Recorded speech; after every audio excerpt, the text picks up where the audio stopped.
this is Russ. Yeah, what am I doing on this green screen? Yeah, this is the first green screen video we're doing for 2025. Yep.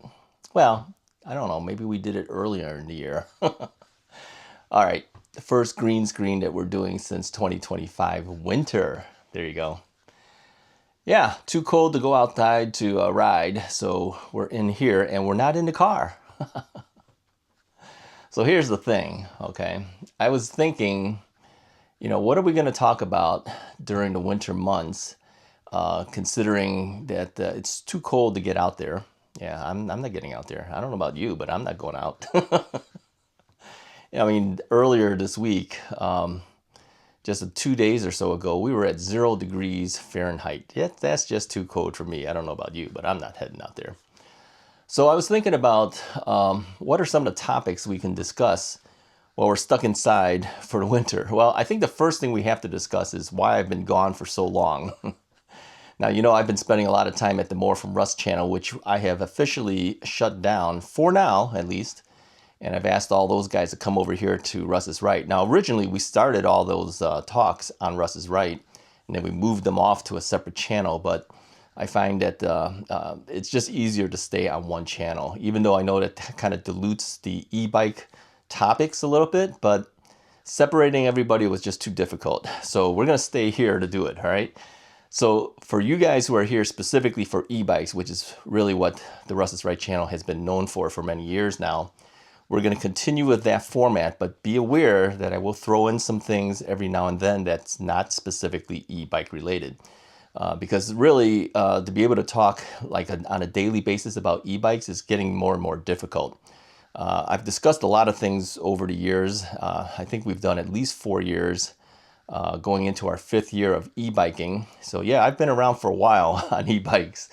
And I kind of kept thinking about, should I repeat topics we've talked about before in the past?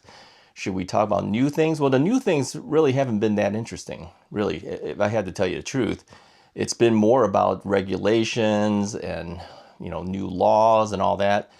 And I'm just kind of tired of all that. I don't know about you guys, but I'm tired about hearing about it and discussing that.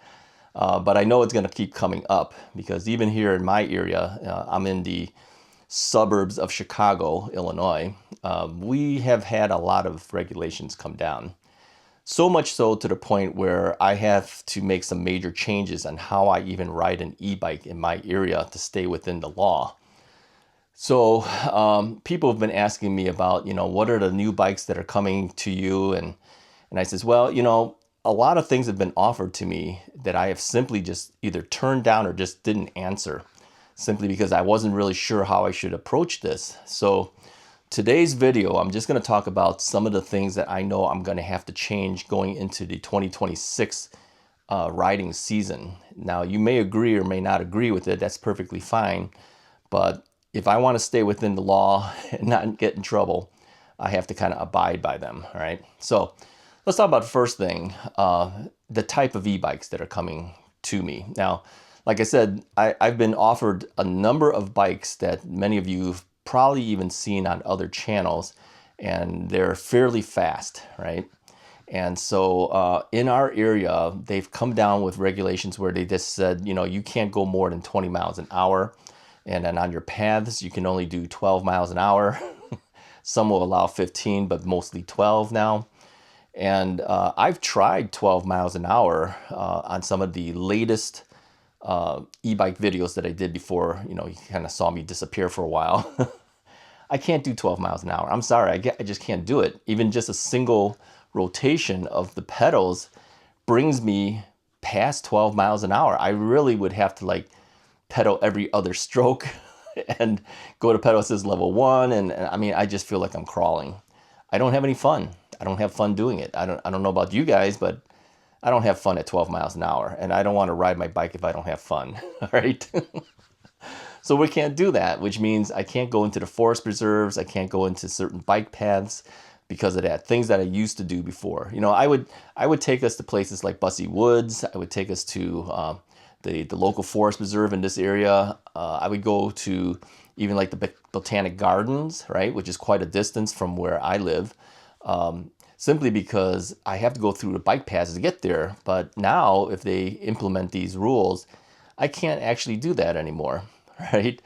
I mean, they've even said in our streets, because you know that I ride mostly on the street. On our streets, we can't ride on any street that has a speed limit higher than 35 miles per hour, even though we can only do 20, okay? So if you're going down the road heading towards, say, like the Botanic Gardens, which was, to me, it's like I think it's like a 62-mile ride there and back total, right? So, something like that, 62, 63 miles. I have to go on certain roads to get to certain areas, right? I can't do it because some of those roads are 40, 45 miles an hour, even though it's a short run maybe to get to another residential road that I can take. But technically you're not supposed to even do that. And then the bike path I usually take to get there is the North Branch Trail. I don't know, I haven't been on it, but I'm pretty sure they probably implemented it there just as they have out here. That would be either 12 or 15 miles per hour speed limit. Now, we could do that, but here's the problem. It goes through Glenview, right? And Glenview has outlawed e-bikes. Yeah, outlawed e-bikes and outlaw e-scooters. So technically, if I go through that area of the town on the bike path, I'm not legal. Now, will we really be stopped? I don't know. Yeah, I don't think I want to find out either. Now, I've said in my general area, I think the police officers kind of know me in this. I mean, they don't physically know me, but they've seen me so often that I think they just like accept me being around. I don't know for sure, but I'm pretty much guessing that most of the guys who on their patrols in my general area, they've seen me at one point because, like I said in the past, I usually wave to them. They usually wave back. So they kind of know me. And then, you know, whenever I sell an e-bike, I'm always at the police department doing that. So I know that they see me there. It's like, here's this guy selling another bike, you know. And so I don't think I have a problem in my general area, but I can't guarantee that when I go outside of my area because those guys don't know who you are. So I cannot be doing things outside of the regulations there, which means for me to be able to ride, you know, I have to ride in my general area to feel comfortable. Okay. Well, we've done a lot of that this year where we've kind of ridden around our general street area, but you know, it gets a little tiring just doing the same streets over and over. So I've got to find other areas to go. Now, the problem is if I can't ride through the towns, then that would mean you'd have to put your car, your vehicle on your bike on a car or some other vehicle to transport it to another area for you to ride. Well, for me, my bike rack is on Mrs. Wright's car. And she takes that to go to work, right? I mean, we could swap cars on those specific days, but she prefers to ride and drive on her own car, which is the SUV, right? So it becomes a little bit of a difficulty. So going forward, I have to work around these type of things. This is why I've kind of been absent on this channel, is because I've been trying to figure out what am I supposed to do where I'm happy and also where you're happy in watching, right?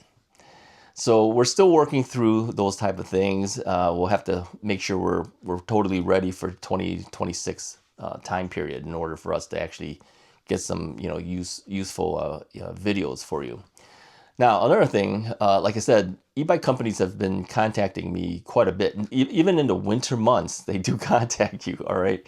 Not only new companies, but even my existing companies I've been working with have been asking, hey, Russ, are you ready for this other bike?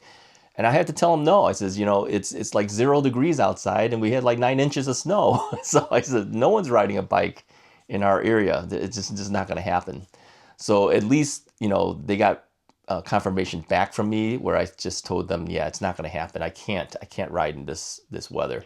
And they understand that. And even some of the new companies who have contacted me, and I responded to those companies because I said, yeah, I might take one of their bikes later. I just can't do it now. And I told them, I said, if I took your bike now, here's what would happen. I would have to show it inside my house and I wouldn't be able to ride it. That wouldn't be much of a review. And they agreed. So they said, okay, let's wait till spring of next year and then we'll contact you back and then we'll see if we can go from there. Now, A couple of these companies have some very fast e-bikes, of which brands I'm sure you know of, right? I can't take those bikes. I literally can't.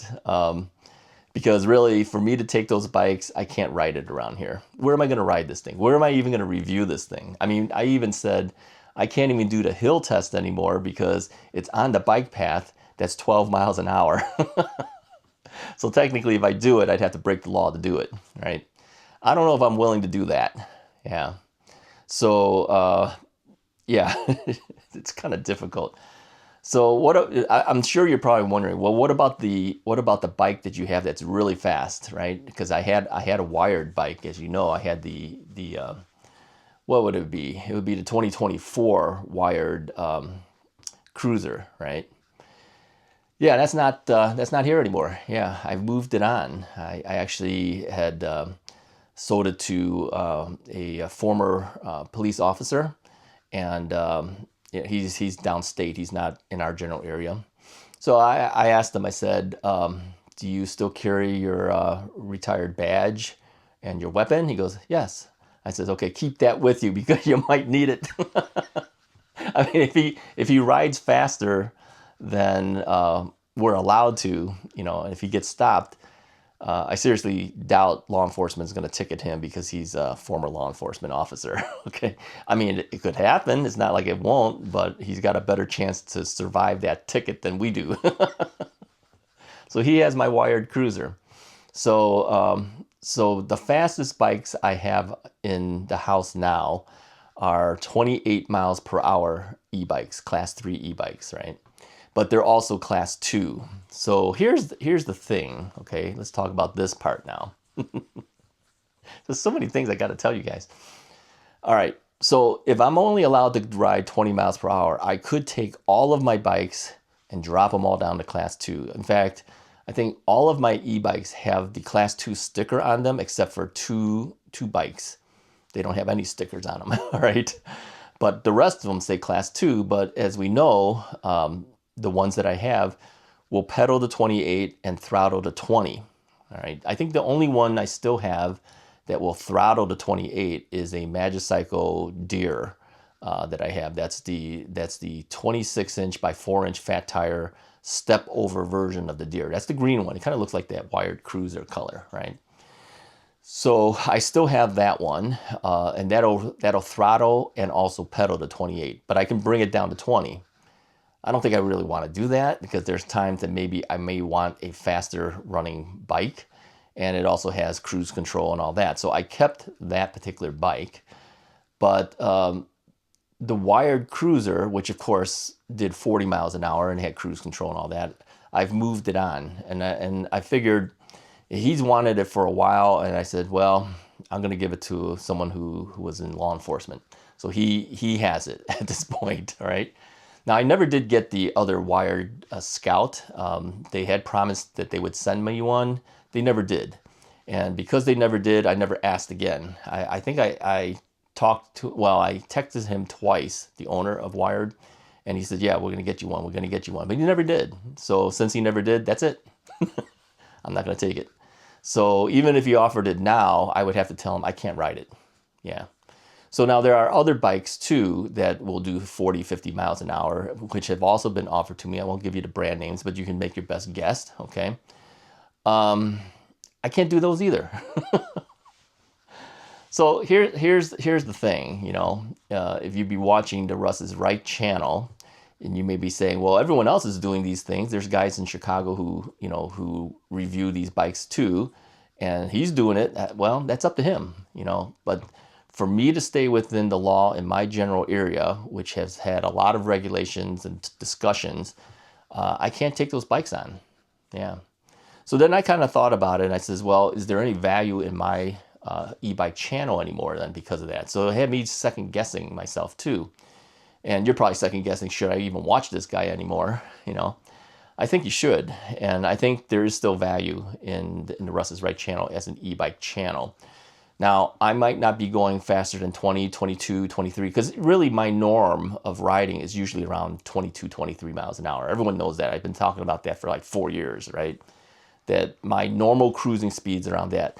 Will they stop me at 22 and 23 miles per hour? I seriously doubt it. All right, they're not going to clock me, but if they see me, if they see me going like 28, they might stop me, right? And definitely if I'm doing 30 or 40 miles an hour, they're going to stop me. So I can handle your typical e-bikes that are up to class 3. If I pedal it and if there's no police officers around, you know, if they see you pedaling, you could always say, well, you know, my pedal assist stops helping at 20, even though maybe it doesn't. The only way they're going to know that this pedals to 28 is they themselves would have to get on the bike and pedal it. If they tried to throttle it to show it's going past 20, it's not going to do that unless I'm on that magicycle, all right? Because all of the other bikes, if you throttle it, they only go to 20. So unless the cop is willing to jump on that bike himself and ride it himself and check it, he can't confirm that it's doing class 3. See what I'm saying? All right. So I think I'm going to leave them at the class 3 setting and just do your best trying not to go past 20. Now, legally, I can pedal to 40 miles an hour if my legs can go that fast. They can't stop me from doing that, okay? The only thing they can stop me is if I'm on a bike path and it's a 12-mile-an-hour bike path and I'm pedaling like crazy and I'm hitting 40 miles an hour. They can stop you at that point. But if I'm on the street, okay, if I'm pedaling hard, even if it was a true class 2 and I'm pedaling hard, I could go past 20. It's just that the motor won't help you past 20, right? Well, I'm going to leave it at the class 3 setting and just try my best to stay within 20 to 23 miles per hour. So any bike coming in at this point, we're gonna stay within that speed limit, just to stay within the law. Now, I know there's a number of you guys who are in my age group. I turned 67 in January, right? Some of you guys go really fast. Yeah, just like I have gone very fast too on testing modes, but the norm that I would ride is about 22, 23 miles an hour max. I usually don't go faster than that. It's usually where I feel most comfortable. If you feel comfortable with that, then you should be watching Russ is Right. Yeah, because we're gonna try to maintain as much as we can within the law. All right. Now, having said that, what about your stops, Russ? I'm gonna have to do my best to try to at least do a better slowdown. Will I fully stop? Probably not. Okay. But like I said, in my area, I think most of the cops would probably let me go. Yeah, not all of them. I'm sure someone would stop you. But as you know, I don't like fully stopping when there's no one around. If I can physically see nobody's there, I do look. Okay, you can't tell because usually my camera's mounted on my chest. But I do look left and right. And if there's no one there, there's no pedestrians, there's no cars, there's nothing, I will usually slow down, look around, and keep going. Yeah. Many of us in this area do that. Even non-e-bike riders will do that, okay? So it's not like it's out of the norm in my area, even though legally that's not the right way to do it. But many of us do, and I know a lot of the cops see it, but they just kind of turn a blind eye to it. They don't really want to deal with it either, you know? I mean, unless you blatantly blast through it, but I never blast through it. If you watch my old videos too, you'll hear it in the motor. It'll slow. You can hear it slowing down. You can see me slowing down because it's not going as fast. And then if I keep going after that, you know I've made the effort, right? And many of the police officers have said too that you know, you're supposed to stop, but would they stop me for that? They said if we saw that you made an effort and there's no one around, and they don't have a problem so much with that. They're really more concerned about, they said, about the safety more so than writing a ticket to a bike rider. I mean, to them, I think it's more of a hassle too. They don't really want to do it, and we don't really want to get it. So it's kind of, you know, we kind of like allow it, even though you're not really allowed, if you get my drift. But if there's cars, if there's police officers around, obviously I will stop, right? If there's pedestrians, I will stop. And by the way, I never do pass red lights. Okay, I only do this with stop signs, and it's usually residential stop signs that you'll see me go through. If it's a red light, I always stop. Yeah. So, all right. So that's basically all I have for you guys for today. I just wanted to go through some of the basic things that I'm going to try to do for this coming year. And then we'll have other topics that we're going to talk about, but I at least wanted to bring these things up first so that you know where we're headed as we go into the next riding season, and why you haven't seen me, because I've been struggling with this just like many other people have been struggling with these topics as well. Okay. All right. Hopefully stick with me. Hit the like and subscribe button if you haven't already done so. I'll talk to you guys next time.